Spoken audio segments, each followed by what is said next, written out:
स्वागत है आप सभी का शिक्षक शिक्षा यूट्यूब चैनल पर। और आज के इस खास वीडियो में हम चर्चा करेंगे 2022-24 सत्र के डीएलएड एडमिशन हेतु जो इंट्रांस एग्ज़ाम आप लोगों का लिया जाएगा उसका सिलेबस क्या रहने वाला है। और ये सिलेबस ऑथेंटिक सिलेबस है, बिहार बीएसएबी के द्वारा जारी किया गया सिलेबस है।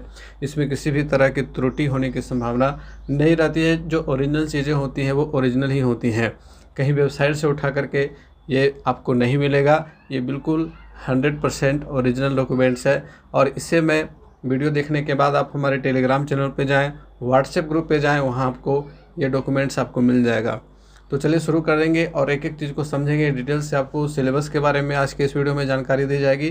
तो जैसा कि आप यहाँ पे देख पा रहे हैं, डीएलएड संयुक्त प्रवेश परीक्षा, डीएलएड ज्वाइंट एंट्रेंस टेस्ट, और ये बीएसएबी का आपको लोगो दिख रहा है। और यहाँ 2020-22 से ही लागू किया गया था, उसी का संशोधित रूप आपको 2022-24 में देखने को मिलेगा। 2020-22 में एंट्रेंस नहीं हो पाया था कोविड के कारण, तो अब इसको 2022-24 में लागू किया जा रहा है। बिहार विद्यालय परीक्षा समिति पटना का ये डॉक्यूमेंट्स आप देख पा रहे हैं। और ये सारा इस प्रकार से ये पूरा प्रोस्पेक्टस ही है, जिसमें आपको सिलेबस का भी एक पार्ट आपको देखने को मिलेगा। तो ये सारी जानकारी आप लोगों को इसमें मिल जाएगी। तो यहाँ पे डीएलएड संयुक्त प्रवेश परीक्षा से संबंधित सारी जानकारी आपको यहाँ देखने को मिलेगा। अवधि कितनी वर्ष की होगी वगैरह सब कुछ सारी जानकारी इसमें दी हुई है। तो आज हम केवल सिलेबस के ऊपर डिटेल से चर्चा करेंगे। तो चलिए बढ़ेंगे सिलेबस की ओर। और ये आपका सिलेबस यहाँ पे आ गया, प्रवेश परीक्षा की अवधि। यहाँ से शुरुआत है 7.1 पैराग्राफ से। तो यहाँ देखिए, प्रवेश परीक्षा की अवधि 150 मिनट यानी 2.5 घंटे का आपका एग्ज़ाम होगा और कुल 150 प्रश्न भी रहेंगे। प्रवेश परीक्षा का प्रारूप आप यहाँ पे देख पा रहे हैं, सामान्य हिंदी या Urdu.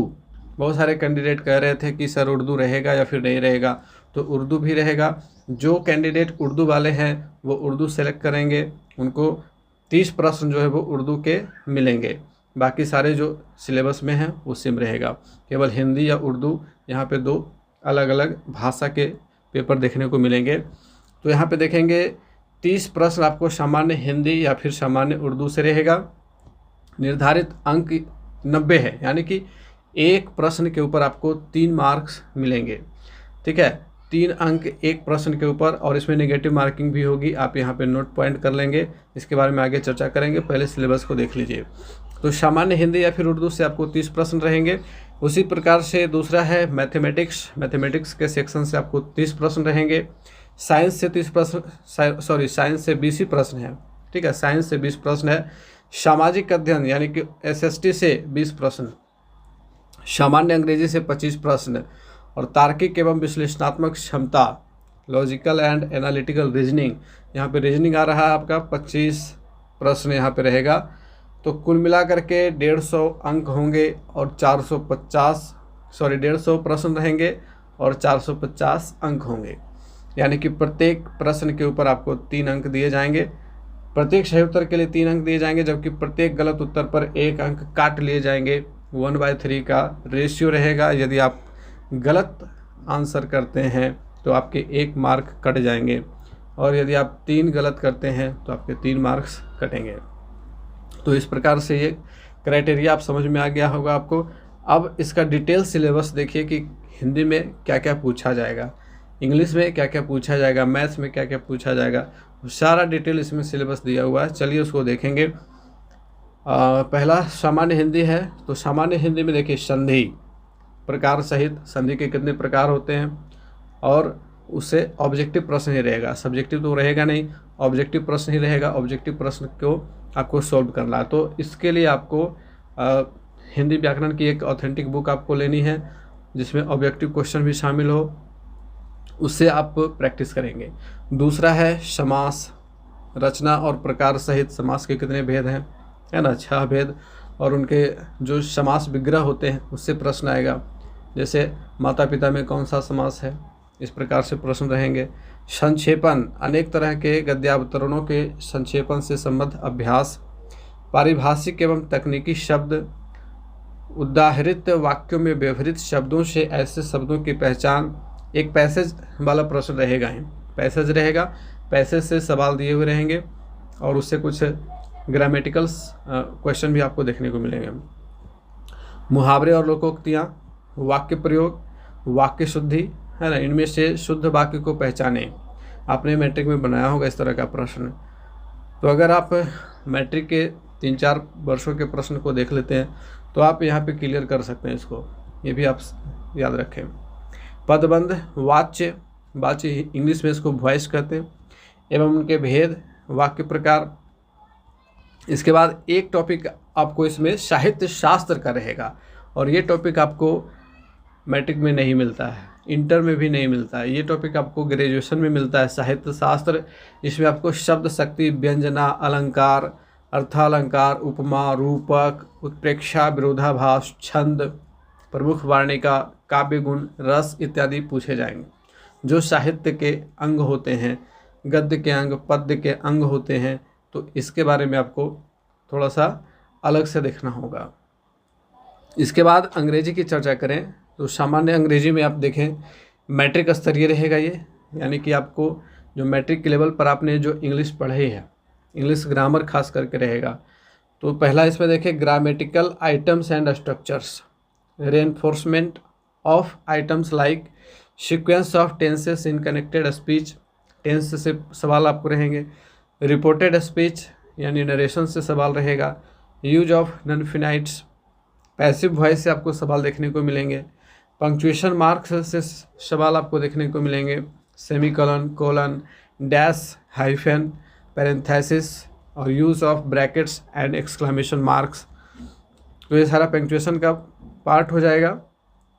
Preposition, synthesis using cohesive devices, और इसके लिए आप ऑक्सफोर्ड करंट इंग्लिश ग्रामर से प्रैक्टिस कर सकते हैं, वो काफ़ी है इसके लिए।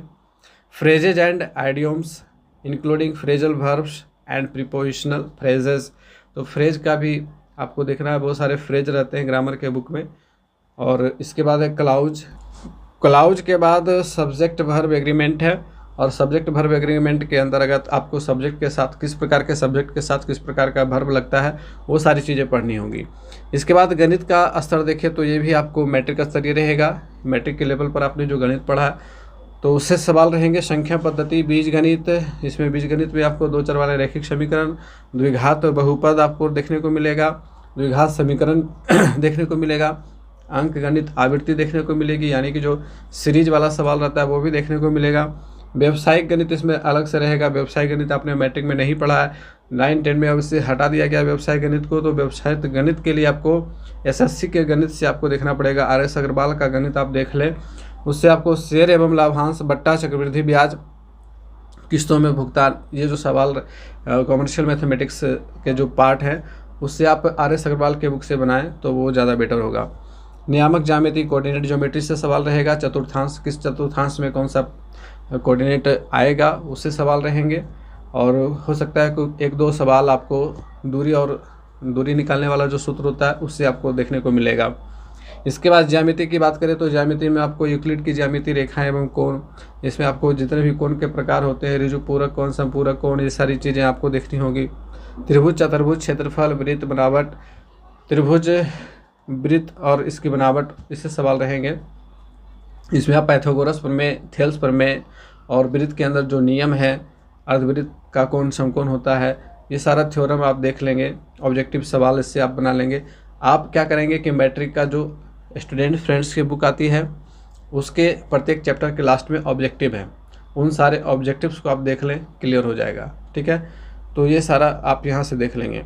इसके बाद क्षेत्रमिति की बात करें तो क्षेत्रमिति में आपको क्षेत्रफल, पृष्ठ क्षेत्रफल, समतल क्षेत्र का क्षेत्रफल, पृष्ठों का क्षेत्रफल एवं आयतन, इसमें आपको क्या क्या पूछा जाएगा, आपको यहाँ से घन, घनाभ, शंकु, बेलन, गोला, ये आप क्लास 9 का जो बुक होता है क्षेत्रमिति का वो पूरा आप देख लें। क्लास 10 का जो क्षेत्रमिति का चैप्टर है उसको आप पूरा देख लें, क्लियर हो जाएगा।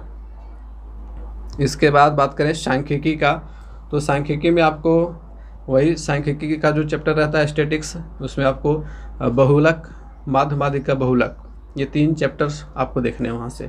इसके बाद त्रिकोणमिति से भी आपको सवाल देखने को मिलेंगे। त्रिकोणमितीय अनुपात, त्रिकोणमितीय तादात्म्य, ठीक है। त्रिकोणमिति का जो चैप्टर आपने पढ़ाई होगा मैट्रिक के अंदर, तो त्रिकोणमिति से जो भी ऑब्जेक्टिव सवाल बनते हैं आप देख लेंगे।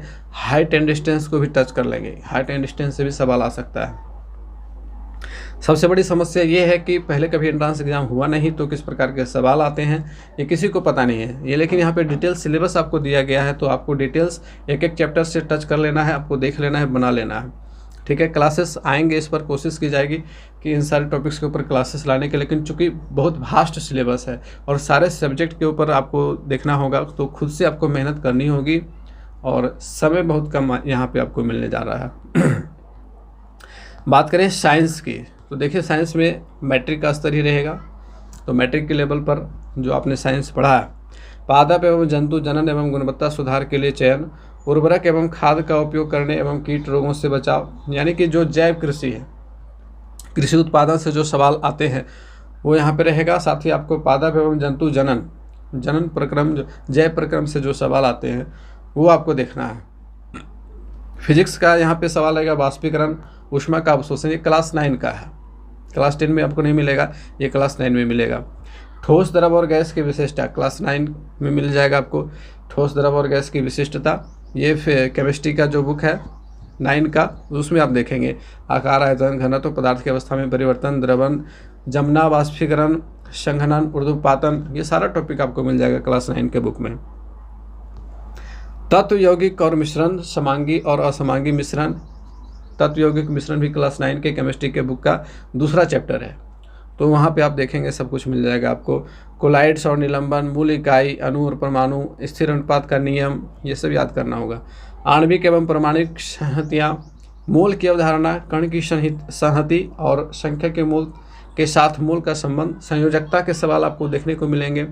सामान्य यौगिकों के रासायनिक सूत्र आपको देखने को मिलेंगे, जैसे चीनी का रासायनिक सूत्र क्या होता है, C12H22O11। नमक का रासायनिक सूत्र क्या होता है, खाने वाला सोडा का रासायनिक सूत्र क्या होता है, धोबन सोडा का रासायनिक सूत्र बताइए, बेंजीन का रासायनिक सूत्र बताइए। तो इस तरह के सवाल आपको यहाँ पे देखने को मिलेंगे।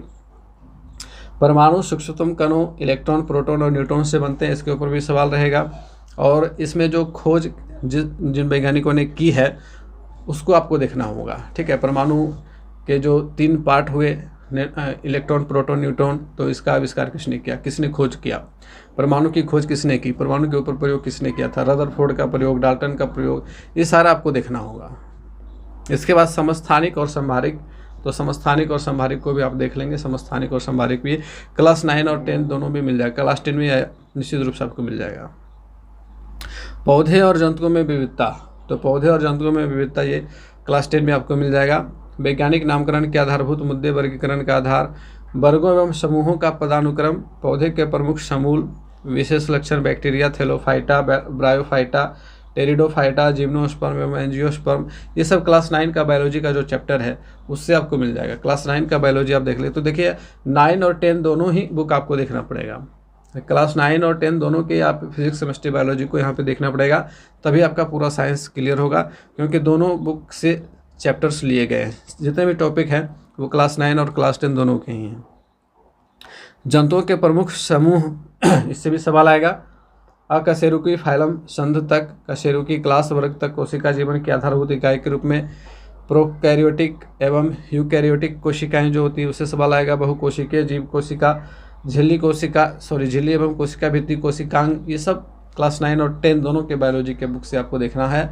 और यदि आप ऑब्जेक्टिव सवाल देखना चाहते हैं तो देखिए स्टूडेंट फ्रेंड्स या फिर भारतीय फन की जो किताब होती है उसमें बहुत सारा ऑब्जेक्टिव दिया हुआ है, वो ऑब्जेक्टिव पर्याप्त है। चैप्टर वाइज आप देख लें, जो टॉपिक को जिस चैप्टर से टैली करेगा उस चैप्टर के सभी ऑब्जेक्टिव आप देख लें, क्लियर हो जाएगा। इसके बाद देखें क्लोरोप्लास्ट, ठीक है, क्लोरोप्लास्ट, क्रोमोप्लास्ट, लाइकोप्लास्ट, 3 प्रकार के वर्णक होते हैं पौधों के अंदर, तो उसकी यहाँ पे चर्चा की गई है। माइटोकॉन्ड्रिया, रिक्तिकाएँ, अंतःद्रव्य जालिका, ये सब कोशिकांग हैं। कोशिका के अलग अलग जो अंग होते हैं, ये क्लास 9 का बायोलॉजी के बुक से आपको सारा टॉपिक मिल जाएगा। गोल्जी कॉय, केंद्रक, क्रोमोसोम, आधारभूत संरचना एवं संख्या, ठीक है, किस प्राणी में कितने क्रोमोसोम हैं, जैसे मनुष्य के अंदर कितने जोड़े क्रोमोसोम हैं, मेढक के अंदर कितने हैं, तो इस प्रकार से जो ऑब्जेक्टिव देखने को मिलता है आपको बुक के अंदर, आप सारे नोट पॉइंट नोट कर लेंगे। इसके बाद बात करें सूक्ष्म जीवों से उत्पन्न होने वाले रोग एवं बचाव, जीवाणु, विषाणु एवं प्रोटोजोआ मुख्य रूप से यहाँ पे रहेगा। जीवाणु के कारण होने वाले रोग जितने हैं आप उसकी सूची बना लेंगे। विषाणु से होने वाले जितने रोग हैं, वायरस, ठीक है, वायरस, बैक्टीरिया, प्रोटोजोआ, 3 से उत्पन्न होने वाले जितने भी रोग हैं और उनके बचाव के जो तरीके आप उसे देख लेंगे। इसके बाद अगला टॉपिक है पदार्थों का अंतर कोशिकीय एवं किसी लिविंग सिस्टम में कोशिकीय वातावरण में विचरण, विनिमय, पोषण, जल एवं खाद्य पदार्थों का परिवहन। तो जल एवं खाद्य पदार्थों का परिवहन, यहाँ पे जाइलम और फ्लोएम उत्तक की चर्चा की जाएगी। उत्सर्जन, तो उत्सर्जन का पूरा एक चैप्टर ही क्लास 10 के अंदर जैव प्रक्रम में उत्सर्जन है। गैसीय आदान प्रदान में विचरण और विनिमय की भूमिका, इन सब से सवाल रहेंगे। इसके बाद देखिए गति, तो गति वाला तो क्लास 9 का फिजिक्स आपको आ गया। यहाँ पे गति, विस्थापन, वेग, समान वेग एवं असमान वेग, सरल रेखीय अध्ययन, त्वरण, समान और असमान त्वरित गति के लिए वेग समय ग्राफ किस प्रकार से बनाया जाता है, ग्राफीय विधि के द्वारा गति के समीकरण, समान वृत्तीय गति का प्रारंभिक ज्ञान। तो ये सारा जो टॉपिक है ये आपको गति वाला जो चैप्टर है ना क्लास 9 के फिजिक्स बुक में, वहाँ से आप इसको सॉल्व कर सकते हैं। बल और गति, न्यूटन के गति नियम, पिंड का जड़त्व, पूरा क्लास 9 का यहाँ पे फिजिक्स आ गया। बल और त्वरण, संवेग संरक्षण का सिद्धांत, क्रिया प्रतिक्रिया, बल, गुरुत्वाकर्षण, न्यूटन के जितने भी गति नियम हैं उसको आप याद रखिएगा। गैलीलियो के जड़त्व का नियम याद रखिएगा, ठीक है। त्वरण की परिभाषा याद रखिएगा, संवेग की परिभाषा याद रखिएगा, उससे सवाल पूछे जा सकते हैं। और यहाँ पर न्यूमेरिकल सवाल भी पूछे जा सकते हैं, न्यूमेरिकल सवाल पूछे जा सकते हैं, इसकी पूरी संभावना है। इस चैप्टर से खास करके न्यूमेरिकल बनता ही है, बिना न्यूमेरिकल के ये कंप्लीट ही नहीं होता है। आपने पढ़ा होगा क्लास 9 के अंदर जब गति वाला चैप्टर को, तो उसमें ढेर सारा न्यूमेरिकल था, बनाया भी होगा आपने। तो गुरुत्वाकर्षण, गुरुत्व के कारण त्वरण, पृथ्वी का जो जी का मान होता है उसको याद रखेंगे आप। कार्य, ऊर्जा और शक्ति, लीजिए ये भी क्लास 9 का ही फिजिक्स का आ गया टॉपिक, कार्य, ऊर्जा और शक्ति। बल के द्वारा किया गया कार्य, ऊर्जा, शक्ति, गतिज एवं स्थितिज ऊर्जा, ऊर्जा के संरक्षण का नियम, ये सारा वहाँ से आप देख लेंगे। तैरती हुई वस्तुएं, दाब और प्रणोद, आर्किमिडीज का सिद्धांत, उत्प्लावन, पूरा क्लास 9 का फिजिक्स आपको देखना पड़ेगा, पूरा एक बुक ही देखना पड़ेगा। ध्वनि की प्रकृति और इसका विभिन्न माध्यमों से अभिगमन, ध्वनि वेग, मानव के सुनने का दायरा 20 हर्ज से लेकर के 20,000 हर्ज हमारी कैपेसिटी होती है ध्वनि को सुनने की, वो सारी चीज़ें आपको यहाँ पे देखने को मिलेंगी।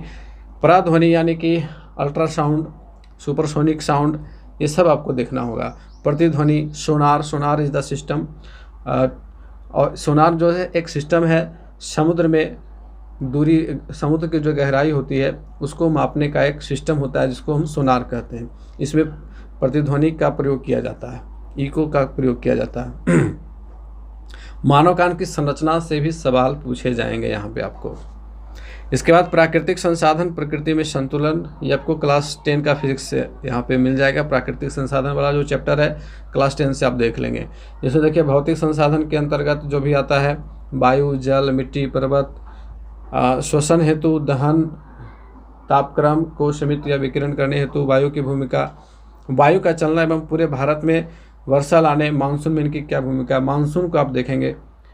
तो यहाँ पे भूगोल से भी चैप्टर यहाँ आ रहा है, एक चैप्टर भूगोल का आपको देखना पड़ेगा। प्राकृतिक संसाधन भूगोल में भी है, फिजिक्स में भी है, दोनों में भी है। तो आप किसी भी एक बुक से आप देख लेंगे तो वो हो जाएगा आपका। इसके बाद बात करें वायु, जल एवं मृदा प्रदूषण, ओजोन परत में छेद एवं इसके संभावित खतरे, तो इसमें भी ऑब्जेक्टिव आपको देखना है। ओजोन क्या है, O3 इसका आणविक संरचना होता है, इसको सबसे नष्ट करने वाली जो गैस है क्लोरीन गैस है, और साथ ही क्लोरोफ्लोरोकार्बन है जो इसके लिए बहुत बड़ा खतरा है। क्लोरोफ्लोरोकार्बन कहाँ से उत्पन्न होता है ये सारा देखना होगा आपको। जैव भू रासायनिक चक्रण, जलीय चक्र, ऑक्सीजन चक्र, कार्बन चक्र, नाइट्रोजन चक्र, जितने भी इम्पोर्टेंट अवयव हैं उनका लाइफ साइकिल देखना है। अच्छा, इसके बाद देखिए अम्ल, भस्म और लवण भी आ गया। तो अम्ल, भस्म और लवण ये केमिस्ट्री के अंदर आपको मिल जाएगा, वहाँ से आप यहाँ देख लेंगे। रासायनिक प्रतिक्रियाओं के प्रकार, संयोगी प्रतिक्रिया, क्लास 10 का केमिस्ट्री का बुक जो आप देखेंगे तो सेकंड चैप्टर में आपको ये सारा टॉपिक मिल जाएगा। विघटन प्रतिक्रिया, विस्थापन प्रतिक्रिया, द्विविस्थापन प्रतिक्रिया, अवक्षेपण प्रतिक्रिया, उदासीनीकरण, हाइड्रोजन और ऑक्सीजन की प्राप्ति तथा हानि के संदर्भ में ऑक्सीकरण एवं अवकरण, वहाँ से भी सवाल देखने को मिलेंगे। तो क्लास 10 का केमिस्ट्री का बुक भी आपको देखना है। कुल मिलाकर के देखिए, मोटे तौर पर मैं यहाँ पे बता दूँ कि 9 और 10 दोनों का फिजिक्स केमिस्ट्री बायोलॉजी आपको अच्छे से देखना होगा। ये सारे टॉपिक, सारे चैप्टर्स वहीं से लिए गए हैं। इसके बाद देखिए धातु कर्मीय प्रक्रिया, धातु की सामान्य धातुओं के गुण, रासायनिक बंधन, केमिकल बॉन्ड भी आ गया आपको यहाँ पे। तो ये सारा कुछ आप समझ गए होंगे कि क्लास 9 और 10 का फिजिक्स केमिस्ट्री बायोलॉजी तीनों ही देखना पड़ेगा आपको। तत्वों के वर्गीकरण, तो तत्वों का जो वर्गीकरण हुआ ऐतिहासिक पृष्ठभूमि से लेकर के वर्तमान, मेंडलीफ का आवर्त सारणी, आधुनिक आवर्त सारणी, सब कुछ देखना होगा। हमारा पर्यावरण, पर्यावरण की समस्याएं, हम क्या कर सकते हैं, जैव विघटित, जैव अविघटित, ओजोन क्षरण, ये सारा टॉपिक इसमें रहेगा। इसके बाद सजीव को परिभाषित करें, पौधों एवं जंतुओं में पोषण, श्वसन, परिवहन, उत्सर्जन। तो देखिए जो जैव प्रक्रम है उससे सवाल रहेंगे ही। जड़ नीचे की तरफ क्यों बढ़ते हैं, क्या हम उन्हें ऊपर की तरफ बढ़ा सकते हैं, इस तरह के जो टॉपिक आपको मिलेंगे उस वहाँ पे बायोलॉजी में। तना ऊपर की तरफ क्यों बढ़ता है, पौधों में गति, पौधों के हार्मोन एक परिचय। तो पौधों में जो हार्मोन्स पाए जाते हैं उसके कारण पौधों की जो वृद्धि होती है वो देखने को मिलती है। तो जो वृद्धि हार्मोन होता है वो पौधों में कहाँ पाया जाता है, ये सारा टॉपिक आपको क्लास 10 के बायोलॉजी के बुक में आपको देखने को मिल जाएगा। समन्वय, ऐच्छिक एवं अनैच्छिक तथा प्रतिवर्ती क्रियाएं, तांत्रिका तंत्र, रासायनिक समन्वय। तो रासायनिक समन्वय, तांत्रिका तंत्र, आपको सब क्लास 10 के बायोलॉजी का बुक का चैप्टर है। पौधों एवं जंतुओं में प्रजनन, परिवार नियोजन की विधियों का अध्ययन, सुरक्षित यौन संबंध, HIV एड्स, ये सब टॉपिक जो है वहाँ से लिए गए हैं। आनुवांशिकी एवं जैव विकास, तो आनुवांशिकी और जैव विकास ये क्लास 10 का बायोलॉजी का चैप्टर है। और इसमें आपको जॉर्ज मेंडल का जो मटर वाला प्रयोग है उसको याद रखना है। आनुवांशिकी के लिए खास करके वो सबसे इम्पोर्टेंट टॉपिक है। जीवन की उत्पत्ति का संक्षिप्त परिचय, जैव विकास के मौलिक सिद्धांत, और आपको यहाँ पे डार्विन का सिद्धांत भी याद रखना होगा। विद्युत परिपथ, तो लीजिए विद्युत वाला चैप्टर छूटा हुआ था, ये भी आ गया। विद्युत से भी आपको सवाल देखने को मिलेंगे, चुंबक से सवाल देखने को मिलेंगे आपको। अभिसरित और अपसरित प्रकाश, प्रकाश वाला चैप्टर क्या छूटा रहेगा, ये भी आ गया। प्रकाश से भी आपको सब सवाल, सारा टॉपिक आप देखिए वहाँ पे। अवतल दर्पण द्वारा प्रतिबिंब का बनना, संबद्ध अवधारणाएं, वक्रता केंद्र, प्रधान अक्ष, मुख्य फोकस, सब यहाँ पे आ गया। तो प्रकाश वाला चैप्टर छूटा हुआ था, ये भी आ गया। अब इसके बाद प्राकृतिक संसाधन, तो प्राकृतिक संसाधन तो पहले भी आया टॉपिक। ऊर्जा के स्रोत, यानी कि टोटल फिजिक्स केमिस्ट्री बायोलॉजी आपको देखना ही होगा, एक एक चैप्टर से सवाल पूछे जाएंगे। तो आप करना क्या है आपको कि फिजिक्स केमिस्ट्री बायोलॉजी क्लास 9 और 10 दोनों का ले लें, और प्रत्येक चैप्टर या भारतीय भवन के बुक में पीछे सबसे जब चैप्टर ख़त्म हो जाते हैं सारे, उसके बाद सब ऑब्जेक्टिव दिया हुआ रहता है चैप्टर वाइज। तो उन सारे ऑब्जेक्टिव्स को आप देखें, वहाँ से आपको क्लियर हो जाएगा। या फिर आप क्या करें कि कोई गेस्ट पेपर ले लें क्लास 9 और 10 वाला, वहाँ से सवाल आप ले लें तो हो जाएगा। एक उपाय और है, और वो है लूसेंट ऑब्जेक्टिव। लूसेंट का ऑब्जेक्टिव यदि आप देखते हैं तो उससे भी बहुत ज़्यादा सॉल्यूशन देखने को मिलेगा। लेकिन सबसे ज़रूरी चीज़ है कि आप करना क्या है, आपको यहाँ पे एक चीज़ मैं बता दूँ कि आप नोटबुक बनाएं, ठीक है। सिलेबस के अकॉर्डिंग आपको नोट्स बनाने हैं। नोट्स क्या बनाने हैं, कैसे बनाने हैं कि जितना टॉपिक है, जितना चैप्टर है वो आप लिख लीजिए, और उसको आप कहाँ पे ढूंढ पाएंगे, क्लास 9 के फिजिक्स से है या क्लास 10 के फिजिक्स से है, किस चैप्टर से है, चैप्टर 1 से है, चैप्टर 2 से है, वो आप टिक लगा करके लिख लीजिए। और उसके बाद क्लास 9 और 10 का बुक अगर आपके पास है, नहीं है तो अपने किसी फ्रेंड से मांग लीजिए, और जितने ऑब्जेक्टिव क्वेश्चन उस चैप्टर के हैं उन सबको नोट बना लें, उस सब का नोट बना लें और उसी को देखें, इतना पर्याप्त होगा। यदि आप इतना मेहनत कर पाते हैं निश्चित रूप से आपके अच्छे मार्क्स आएंगे। सामाजिक अध्ययन में ये भी मैट्रिक स्तरीय है, और इसमें भी आपको क्लास 9 और 10 दोनों के ही चैप्टर्स देखने होंगे। जैसा कि आप यहाँ पे देख पा रहे हैं, भौगोलिक खोज, भौगोलिक खोजों का परिणाम, तो ये आपको क्लास 9 का जो ज्योग्राफी की बुक है वहाँ से आपको देखने को मिलेगा। अमेरिकी स्वतंत्रता संग्राम, फ्रांस की क्रांति, नाजीवाद एवं हिटलर, ये हिस्ट्री के बुक से आपको मिल जाएगा। और क्लास 9 के बुक से आपको ये सारे टॉपिक मिलेंगे। प्रथम विश्व युद्ध, द्वितीय विश्व युद्ध, आदिवासी समाज, उपनिवेशवाद, कृषि और खेतिहर समाज, राष्ट्र संघ, यूरोप में राष्ट्रवाद, समाजवाद एवं साम्यवाद, हिंद चीन में राष्ट्रवादी आंदोलन, भारत में राष्ट्रवाद, अर्थव्यवस्था और आजीविका, शहरीकरण एवं शहरी जीवन, व्यापार और भूमंडलीकरण, प्रेस, संस्कृति और राष्ट्रवाद, स्थिति एवं विस्तार, अपवाह, स्वरूप, अपवाह, ज्योग्राफी का चैप्टर है। भारतीय जलवायु को प्रभावित करने वाले कारक, ये भी ज्योग्राफी का चैप्टर है। प्राकृतिक वनस्पति एवं वन्य प्राणी, वनस्पतियों के प्रकार, ये सब ज्योग्राफी का चैप्टर है। और क्लास 9 और क्लास 10 दोनों के ही आपको फिजिक्स, केमिस्ट्री, बायोलॉजी और जो सोशल साइंस का जो बुक है, हिस्ट्री, ज्योग्राफी, पॉलिटिकल साइंस भी आपको देखना पड़ेगा। अभी देखिए पॉलिटिकल साइंस वाला भी आ जाएगा सारा टॉपिक। जनसंख्या, जनसंख्या का आधार, घनत्व, वितरण, ये सब है। भारत के पड़ोसी देश, मानचित्र अध्ययन, क्षेत्रीय अध्ययन, संसाधन, संसाधन का महत्व, कृषि संसाधन, जल संसाधन, खनिज संसाधन, वन्य एवं वन्य प्राणी संसाधन, शक्ति संसाधन। तो पूरा आपको ज्योग्राफी का जो क्लास 10 का बुक है जिसमें सारे संसाधन चैप्टर बाय चैप्टर आते जाते हैं, सारा चैप्टर यहाँ पे दे दिया गया है। परिवहन, संचार, बिहार, प्राकृतिक संसाधन एवं जनसंख्या, समकालीन विश्व में लोकतंत्र, देखिए आ गया यहाँ से पॉलिटिकल साइंस। इसके बाद आपको सारा पॉलिटिकल साइंस का टॉपिक मिलेगा। समकालीन विश्व में लोकतंत्र, लोकतंत्र का व्यापक अर्थ, संविधान निर्माण, भारतीय संविधान की विशेषताएं, लोकतंत्र में चुनावी राजनीति, सब पॉलिटिकल साइंस के सब्जेक्ट हैं। भारत में चुनावी प्रणाली, संसदीय लोकतंत्र की संस्थाएं। और आपको एक चीज़ यहाँ पे ये भी याद रखना है कि बिहार में जो लोकतंत्र की प्रणाली है और बिहार में जो संसदीय प्रणाली है उसको भी देखना है, क्योंकि बिहार में विधानसभा, विधान परिषद दोनों है, तो उस चीज़ को लेकर के विशेष आपको ध्यान देना होगा। लोकतांत्रिक अधिकार, सत्ता की साझेदारी, सत्ता में साझेदारी की कार्यप्रणाली, लोकतंत्र में प्रतिस्पर्धा एवं संघर्ष, लोकतंत्र की उपलब्धियां, लोकतंत्र की चुनौतियां, तार्किक एवं विश्लेषणात्मक क्षमता भाग गया। इसके बाद तो जो एसएसटी का चैप्टर है, एसएसटी के जो सिलेबस को आपने देखा, तो 9 और 10 दोनों के आपको हिस्ट्री, ज्योग्राफी, पॉलिटिकल साइंस को देखना होगा। तो आप लोगों ने देखा यहाँ पे कि सिलेबस जो है वो काफ़ी वास्ट है, संक्षिप्त सिलेबस है नहीं, एक एक चैप्टर, एक एक टॉपिक चुन चुन करके लिया गया है। तो 9 और 10 दोनों से आपको वही काम करना है, जैसे मैंने अभी बताया साइंस के कैटेगरी में, तो आर्ट्स के कैटेगरी में भी वही काम आपको करना होगा। अभी यहाँ देखेंगे रीजनिंग में क्या पूछेगा, चलिए इसको समझ लेते हैं, क्योंकि रीजनिंग में आपको अलग से बनाना पड़ेगा।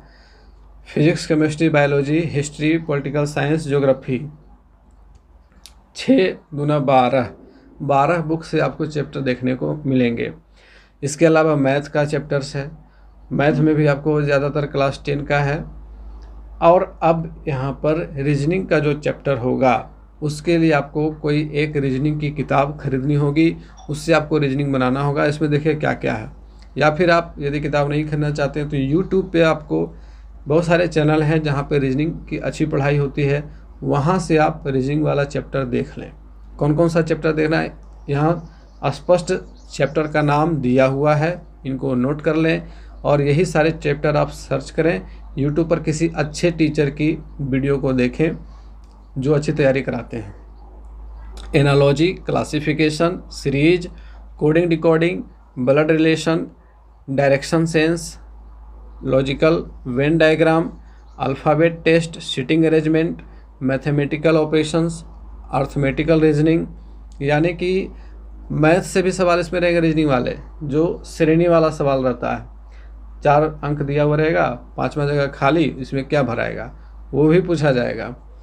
Inserting the missing character, number, ranking and time, sequence test, eligibility test. और लगभग सारे चैप्टर को शामिल कर लिया गया, एक भी चैप्टर छोड़ा नहीं गया, सब चैप्टर शामिल कर लिया गया। Syllogism, statement and arguments, statement and assumption, बाप रे बहुत ज़्यादा ये कठिन टॉपिक यहाँ पे लिया गया है, जिसमें एसर्शन वाला तो सबसे ज़्यादा कठिन होता है।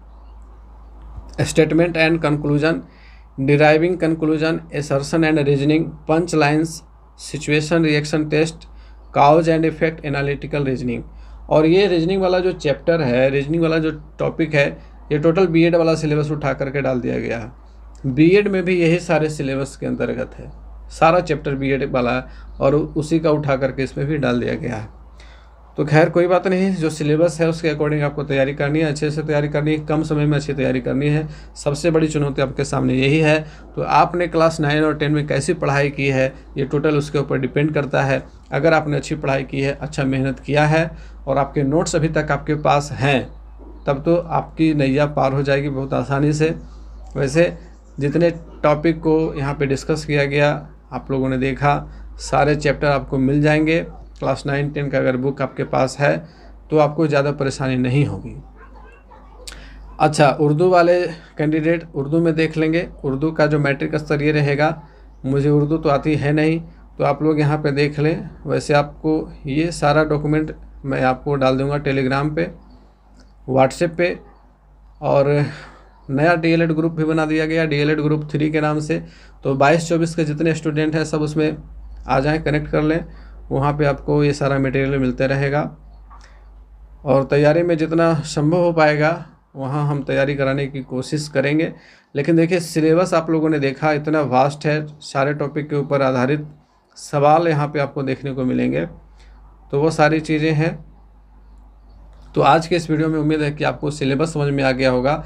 बाकी के जो आपके अलग अलग सवाल हैं और भी इसमें बहुत सारी अलग अलग जानकारी हैं, तो उसके लिए अलग से सेपरेट वीडियो बना करके उन सारे सवालों के जवाब आपके दिए जाएंगे। तो मिलते हैं फिर से अगले क्लास में, तब तक के लिए गुड बाय, टेक केयर।